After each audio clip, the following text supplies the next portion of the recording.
My name is Gloria Mary. I'm 28 years old, and that was the exact moment I realized the man I had planned to marry was someone I should never marry at all. The velvet box against my ribs felt impossibly heavy that night, not because of the platinum setting or the diamond I had spent 8 months saving for, but because of what it represented. 4 years, a home together, sacrifices, plans, a future I thought we both wanted. I checked my watch. 8:15 p.m. Across the table, Simon was scrolling through Instagram with an irritated expression. We were sitting inside Le Jardin, one of the most expensive French restaurants in the city. I had pulled favors 3 weeks earlier to reserve the corner table overlooking the skyline. Champagne was scheduled for 8:45, right after dessert. Everything was planned. Simon just didn't know it. Chelsea got engaged, he muttered. He held up his phone, showing me a picture of one of his friends displaying her ring. That's the third engagement this month. I smiled carefully. Good for her. He scoffed. Even Chelsea. There had been a time when Simon's ambition attracted me. He was driven, social, always hungry for the next thing. But over the previous 6 months, ambition had become comparison. He didn't seem to want marriage anymore. He wanted proof that he was winning. I'm 27, Gloria, he said, and I'm still just somebody's boyfriend. I touched the ring box through my jacket. If you're building a life with the right person, does the label really matter that much? His eyes narrowed. That sounds exactly like something someone says when they're stalling. Then his phone buzzed. Marissa. Work. My stomach tightened. Marissa was the woman I had supposedly nothing to worry about. Simon called her his work wife. She was a senior sales executive at his company, flashy car, expensive clothes, and a reputation for cycling through married men because, according to Simon, she liked complicated people. You're going to answer that? I asked. Simon read the message and smiled. She's asking if I'm having fun. We're celebrating our anniversary. She's having people over at her loft. He glanced at me. She says the invitation is still open if this boring dinner ends early. The word boring sat between us. Why is she texting you that during our anniversary? Because she notices me. His voice sharpened. She tells me all the time that if she had someone like me, she wouldn't leave them waiting 4 years. My hand tightened beneath the table. 30 minutes. If he could have waited 30 minutes, he would have known. I'm not leaving you waiting. Yes, you are. I wanted us financially stable. I wanted the proposal to mean something. He laughed. You and your stability. Everything has to be planned. Then he leaned closer. Marissa isn't like that. She takes risks. She lives. I stared at him. I thought you wanted a marriage. I want someone who actually chooses me. I have chosen you for 4 years. Then prove it. His expression became cold. Tonight. I felt my heartbeat slow strangely. What are you saying? I'm giving you an ultimatum. He crossed his arms. You propose before midnight, or I'm taking an Uber to Marissa's place. I searched his face. Nothing. No joke. No hesitation. And what happens there? He held my stare. Whatever happens. My stomach dropped. You're threatening to sleep with another woman if I don't propose? I'm telling you I have options. He leaned back, almost smug. Marissa has wanted me for months. She says she'd treat me like I deserve. Something inside me went completely quiet. All my nerves disappeared. The prepared speech, the champagne, whether he would like the ring. None of it mattered anymore. Okay, I said. Simon blinked. Okay? I reached into my pocket. His eyes widened. I placed the navy velvet box beside the candle. His anger vanished instantly. Oh my God! I opened it. The diamond caught the light. A custom platinum ring with hidden emeralds beneath the setting. His birthstone. Simon reached for it. I knew you just needed a push. Snap. I closed the box. His hand froze. I pulled it back. No. His smile disappeared. What? I bought this 3 months ago. His face drained of color. I was going to propose tonight. Gloria, but then you threatened to cheat on me to force my hand. I was angry. That wasn't anger. I slipped the ring back inside my jacket. That was blackmail. Simon stared at me in disbelief. And for the first time that night, he looked afraid. Simon stared at me like I had just switched languages in the middle of dinner. Give me the ring. His voice was low at first, almost disbelieving. I stood. No. Gloria, stop being dramatic. I signaled the waiter. Separate checks, please. Simon's face changed instantly. Separate checks? You invited another woman into our relationship during our anniversary dinner. I think separate checks are appropriate. He pushed his chair back. You are seriously going to walk out on me over something I said while angry? You didn't just say it. You had already been texting Marissa. She's a friend. You told me you would sleep with her if I didn't propose. He stood too. If you leave with that ring, we're done. I buttoned my jacket. That's the first reasonable thing you've said tonight. His eyes widened. Gloria. I dropped cash on the table for my meal and tip. Then Simon tried one final threat. I swear to God, if you walk out that door, I'm going to Marissa's. I looked back at him. You should. His mouth fell open. You clearly already decided she was an option. Then I walked away. Simon followed me through the restaurant. Gloria, come back. People turned. I didn't. The cool night air hit my face when I stepped outside, and for the first time in months, I could breathe. I blocked Simon's number before I even reached my car. I didn't go home. I checked into a hotel across town, dropped my bag on the floor, and sat on the edge of the bed, staring at nothing. My phone kept vibrating. Eventually, curiosity won.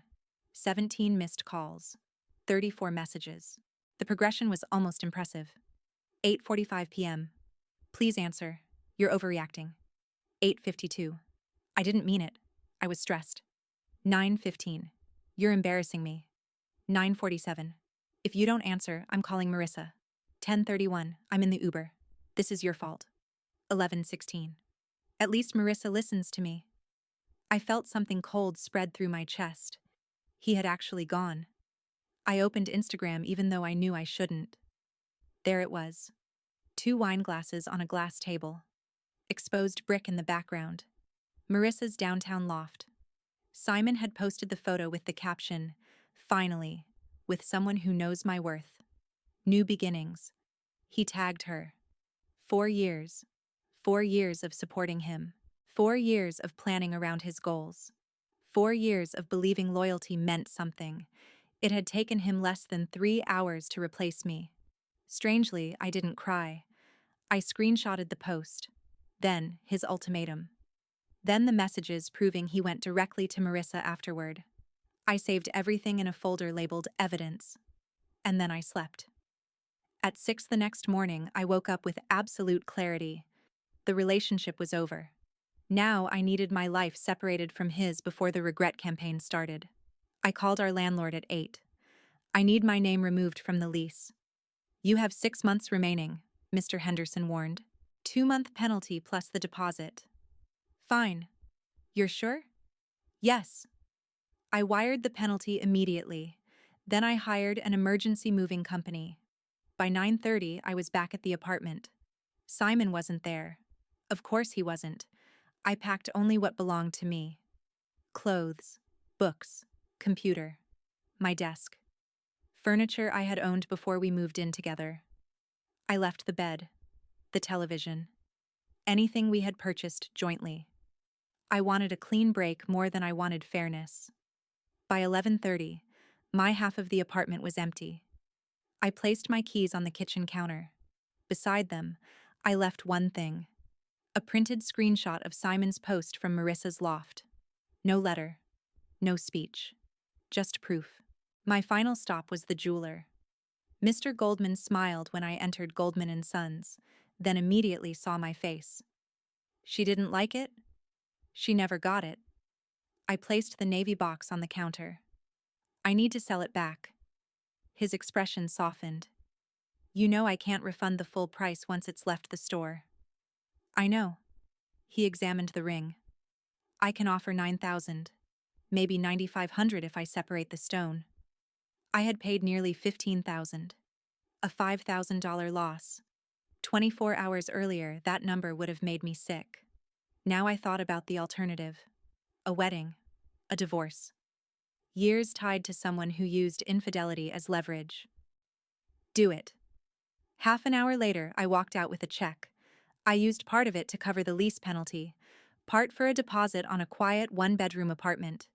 And with what remained, I booked a solo trip to Italy for the week Simon and I had once talked about using as our engagement vacation. Then my phone buzzed. A mutual friend, Nathan. Simon says you abandoned him and emptied the apartment. What happened? I sent 2 images. The ultimatum. The post from Marissa's loft. 3 dots appeared. Then, never mind. You dodged a bullet. I put my phone down. I thought that was the ending. I had no idea Simon's new life with Marissa was about to last less than 3 weeks. They say the grass is greener where you water it. Simon learned the hard way that sometimes it only looks greener because you haven't smelled what's underneath yet. I spent my first week of freedom in Italy. I turned my phone off for half the day, drank wine on the Amalfi Coast, walked through narrow streets with no itinerary, and ate meals without someone checking whether the restaurant looked impressive enough for Instagram. The silence felt unfamiliar at first. Then, it felt incredible. By the time I came home, the relationship already felt farther away than I expected. Maybe because Simon's betrayal had been so immediate, so deliberate, that there was nothing left to romanticize. Meanwhile, his exciting new life with Marissa was already falling apart. I got the full story from Nathan about a month later over drinks. The Marissa era lasted 3 weeks, he said. I raised an eyebrow. That long? He laughed. Apparently, Marissa had loved the chase. She loved texting someone else's boyfriend during dinners, loved being the forbidden option, loved knowing Simon was comparing her to me. What she didn't love was Simon becoming available. The night he left me, Simon showed up at her loft with an overnight bag and the assumption that he had just upgraded his life. For a few days, Marissa played along. Then Simon started asking questions. What are we? Are you still talking to other people? Can I stay here until I figure out the apartment situation? When are we making this official? The same man who had called me obsessed with commitment suddenly wanted certainty from a woman who had built their entire connection around secrecy. Marissa started staying late at work. Then came mysterious dinners. Then business trips Nathan was fairly certain didn't exist. The final explosion happened when Simon saw a dating app notification on her phone. He confronted her. He demanded loyalty. And Marissa laughed. According to the office gossip, she said, Simon, you threatened your girlfriend of 4 years with cheating just to force a proposal. Why would I trust you? That line almost made me choke on my drink. Nathan continued. She told him he was fun when he was unavailable, not boyfriend material. Then she threw him out. 2 in the morning. Middle of the week. No dramatic reconciliation. No new beginning. Just an overnight bag on the sidewalk. Because I had already terminated our lease and removed my things, Simon had nowhere stable to return to. He ended up moving back in with his parents. For him, that humiliation apparently hurt more than losing Marissa. But the part that truly destroyed him came later. Simon went to Goldman & Sons. He wanted to know if the ring had actually been real. Maybe he had convinced himself I had staged the whole thing with an empty box to punish him. Mr. Goldman didn't give him the full details. He only said, Gloria was very excited about that ring. It was one of the finest custom pieces I sold that year. Shame she had to sell it back. Simon finally understood. There really had been a proposal. There really had been a future waiting for him across that restaurant table. All he had needed to do was get through one dinner without threatening to sleep with another woman. While Simon unraveled, I rebuilt. I cooked more, worked out consistently, lost 15 pounds without really trying because I wasn't living on the takeout Simon always demanded. My savings started recovering from the ring loss and lease penalty. The new apartment became home. I bought furniture slowly, intentionally. No compromise. No arguments over aesthetic. No expensive purchases made just because someone wanted guests to be impressed. 6 months passed. I started dating again. Nothing serious at first. Then I met Daniel. He was a pediatrician, calm in a way that didn't feel boring. On our third date, when the bill came, he picked it up, looked at me, and said, "We can split it. We're both adults." It was such a small thing, but after Simon, small respect felt enormous. I didn't tell Daniel everything immediately. I didn't want my past relationship to become the centerpiece of something new. For the first time in years, my life wasn't organized around someone else's deadlines.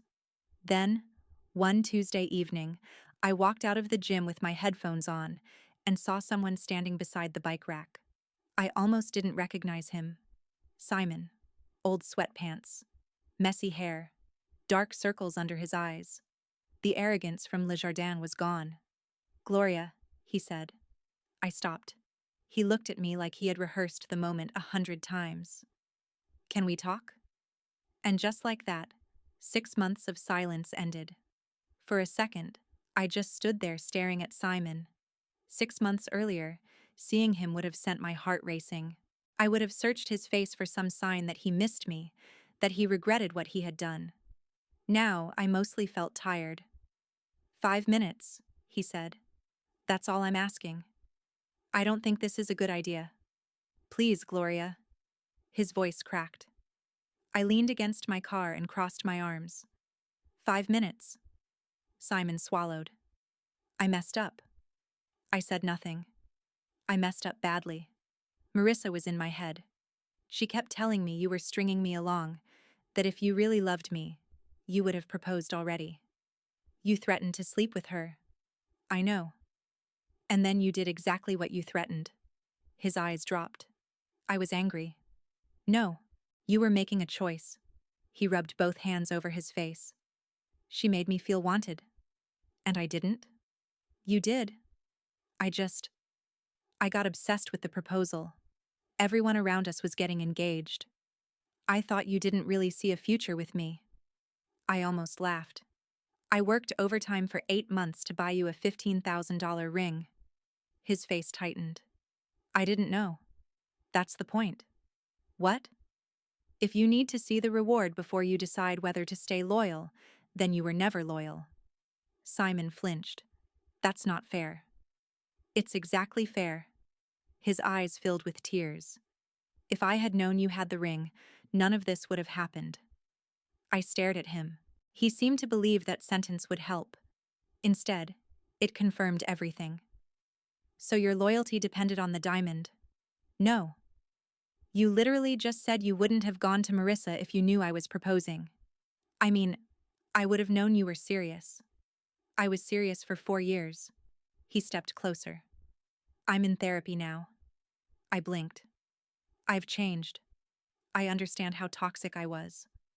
Marissa was a mistake. She meant nothing. She meant enough for you to destroy us over her." His voice dropped. "I miss you." I looked away toward the parking lot. There had been a time when those 3 words would have undone me. Now they sounded like something from a life I no longer recognized. "I miss our apartment," he continued. "I miss waking up with you. I miss dinners. I miss how safe everything felt." Safe. The exact thing he had once called boring. "You don't miss me," I said. "Yes, I do." "You miss the life I built around you." He shook his head frantically. "No. Gloria, I love you." He reached for my arm. I stepped back. "There is no us anymore." His face crumpled. "We could start again." "No. Just give me one chance." "No." He wiped his eyes. Then, almost unbelievably, he asked, "Do you still have the ring?" I stared at him. "What?" "The ring. Or the money from it." And there it was. Even now. Even standing in a parking lot asking for forgiveness, part of him was still doing financial calculations. "We could use it for a down payment," he said quickly. "Not another expensive wedding. We could do things differently this time. Buy a place. Start fresh." I actually laughed. Simon looked offended. "What's funny?" "You." His expression hardened. I'm trying to fix things. No, Simon. You're trying to negotiate. I'm trying to build a future. You already had one. That silenced him. I stepped closer, lowering my voice. I sold the ring the morning after our anniversary. His eyes widened. You what? I took a $5,000 loss. He looked physically sick. Gloria. I used the money to break our lease. His mouth opened. Pay the movers. He stared at me. Put down the deposit on my apartment. Then I smiled slightly. And go to Italy. His face collapsed. You spent our engagement money on a vacation? No. I shook my head. I spent it on my freedom. Simon stood there completely silent, and for the first time I could see that losing the ring hurt him almost as much as losing me. That told me everything I still needed to know. Simon stared at me like I had just told him the ring had never existed. You sold it? Yes. All of it? The ring, Simon. Not my future. He looked away, jaw tight. That was supposed to be ours. No. It was supposed to be yours because I loved you enough to buy it. His eyes flashed.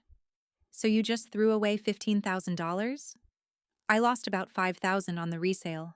He let out a stunned laugh. That's insane. Maybe. I unlocked my car. But it was still cheaper than marrying you. That silenced him. The parking lot suddenly felt very quiet. Simon stood there with his arms hanging at his sides, the fight draining out of him. You really hate me that much? I shook my head. That's the part you still don't understand. I looked at him carefully. I don't hate you. His expression changed slightly, hope creeping back in. I just don't want you anymore. The hope disappeared. That's worse. Maybe for you. He wiped his face. I said I'm sorry. I heard you. I'm in therapy. I hope it helps. I admitted I was wrong. That doesn't make us compatible again. He stepped toward me. Gloria, 4 years doesn't disappear overnight. No. My voice softened. It disappeared slowly. Every time you compared me to someone else. Every time you called stability boring. Every time you made me feel like loving you meant proving myself. I paused. The restaurant was just the moment I finally saw it. His eyes filled again. I panicked. You planned it. What? You were already texting Marissa before you gave me the ultimatum. You already knew where you were going if I didn't obey. Simon said nothing. That wasn't panic. I opened the driver's door. That was leverage. He suddenly reached out and caught the edge of the door. Please. I looked at his hand. He let go. There has to be something I can do. There isn't. I'll delete Marissa forever. You should have respected our relationship before there was a consequence. I'll give you access to everything. My phone. Passwords. Whatever you want. I don't want to police the man I'm dating. He blinked. Dating? I immediately knew I had said too much. His face hardened. There's someone else. That isn't your concern. Who? Simon. Is that why you won't take me back? And there it was again. Anything except accepting that his actions had consequences. No. I met his eyes. I wouldn't take you back if I were completely alone. That landed. Hard. He stepped backward. You've become cold. No. I got into the car. I just stopped confusing suffering with loyalty. He stood beside the door, crying openly now. You're going to regret throwing away 4 years. I started the engine. You threatened to throw away 4 years because you wanted a ring before midnight. His face twisted. I didn't mean it. But you went to Marissa anyway. He had no answer. I closed the door. Through the glass, I could still hear him. You'll never find someone who loves you like I did. I almost smiled. That was exactly what I was hoping for. I pulled out of the parking lot. In the rearview mirror, Simon became smaller and smaller until he disappeared behind the line of cars. My phone lit up on the passenger seat. Daniel. 8. Still good? I found that Italian place you mentioned. I smiled. Still good. Then I stopped at the light and looked at my reflection in the windshield. 6 months earlier, I had believed losing that ring meant losing $15,000. I had been wrong. That ring bought me a broken lease, a new apartment, a week in Italy, and enough distance to understand that peace was worth more than anything I had once planned to put on Simon's finger. I lost money. I lost 4 years. I lost the future I thought I had. But I also avoided a wedding built on fear, a marriage built on ultimatums, and a lifetime of wondering which woman Simon would threaten me with the next time he wanted something. By 8 o'clock, I was sitting across from Daniel at a small Italian restaurant. No skyline reservation, no champagne waiting backstage, no velvet box in my pocket. Daniel smiled at me across the table. So, pasta or pizza? Both, he laughed. And for the first time in a very long time, nothing about the moment needed to be perfect. It just needed to be real.